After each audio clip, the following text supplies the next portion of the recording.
प्रश्नावली 9 ऊंचाई और दूरी के 8वें प्रश्न में दिया गया है, एक वृक्ष का ऊपरी भाग टूटकर पृथ्वी से जा लगा तथा पृथ्वी से 30 डिग्री का कोण बनाता है।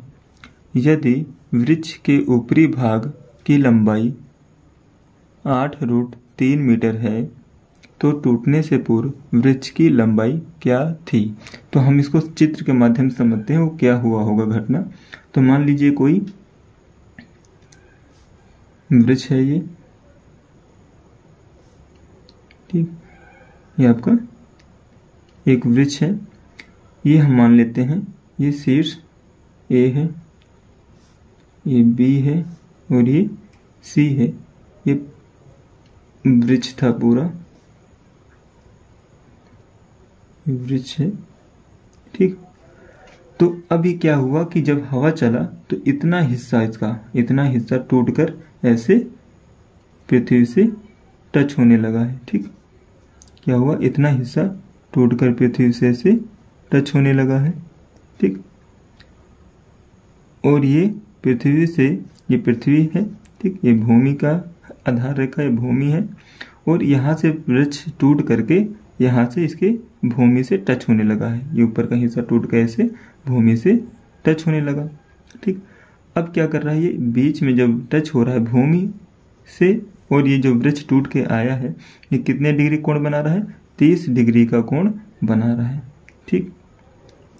और ये कहा गया है यदि वृक्ष की ऊपरी भाग की लंबाई 8√3 मीटर, ये जो ऊपरी भाग की लंबाई थी जहाँ से टूटने से पहले, ये इतनी जहाँ से टूटा है, इस यहाँ से लेकर के इस पॉइंट से टूटा है, इससे ऊपर का जो हिस्सा था वो 8√3 मीटर था।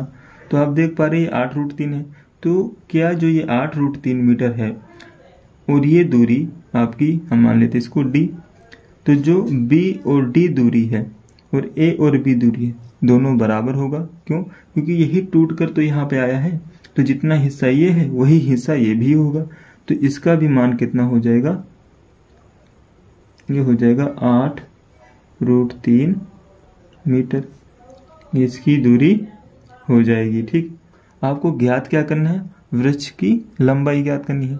तो इतना मान तो इसका वृक्ष की लंबाई के लिए दिया गया है। अगर हमें यह मान पता चल जाए, h का मान, यहाँ पर हम मान लेते हैं इसकी ऊंचाई h है BC की, अगर h का ज्ञात हो जाए हमको कि मान कितना है, तो h और 8√3 को जोड़ देंगे, तो दोनों वैल्यू जब जोड़ देंगे तो पूरे वृक्ष की लंबाई हमें ज्ञात हो जाएगी।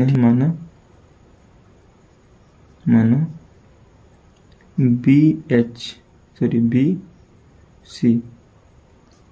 BC की जो दूरी है ये h मीटर है, ठीक। और क्या होगा, और वृक्ष की लंबाई पूरी AC होगी।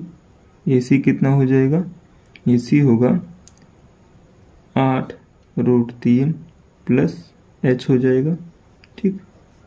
तो AC कितना होगा, 8√3 प्लस h। तो 8√3 ये है ही है, इतना भाग, बस इतने भाग का हमें मान ज्ञात करना। अगर h का मान आ जाए तो हम इसकी पूरे वृक्ष की लंबाई ज्ञात कर सकते हैं, ठीक।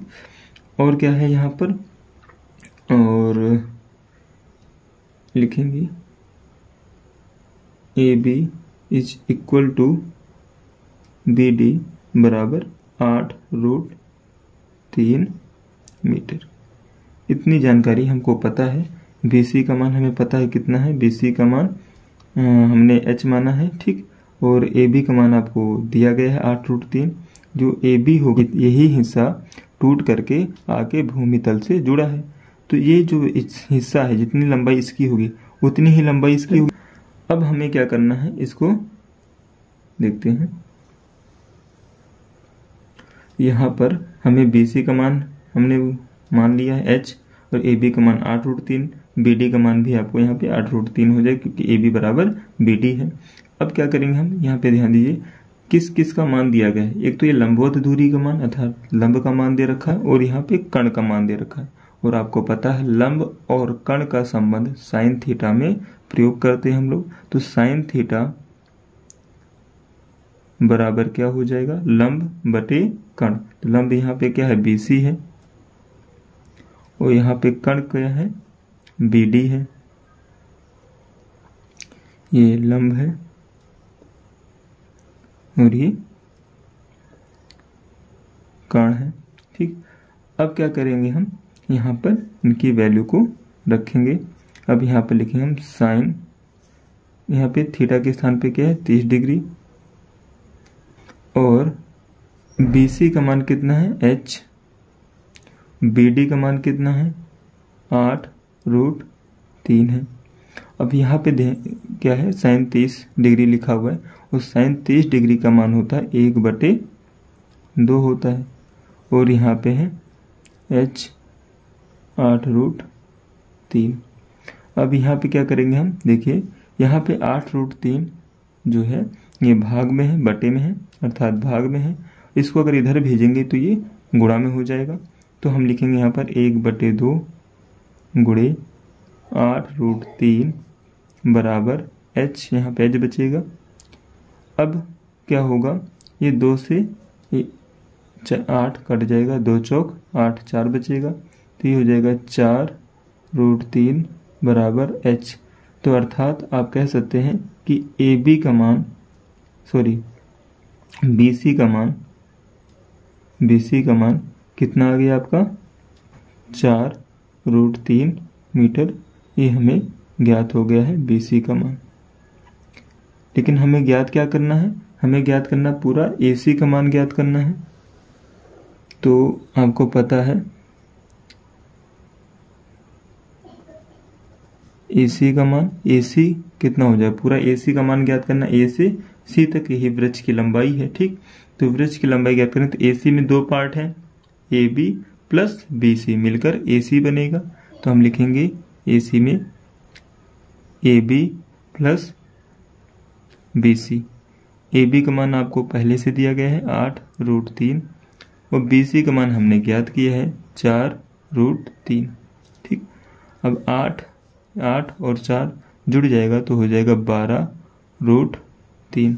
तो यहाँ पे AC का मान आपको मिल गया है, कितना आ गया, AC का मान 12√3 मीटर हो जाएगा। अतः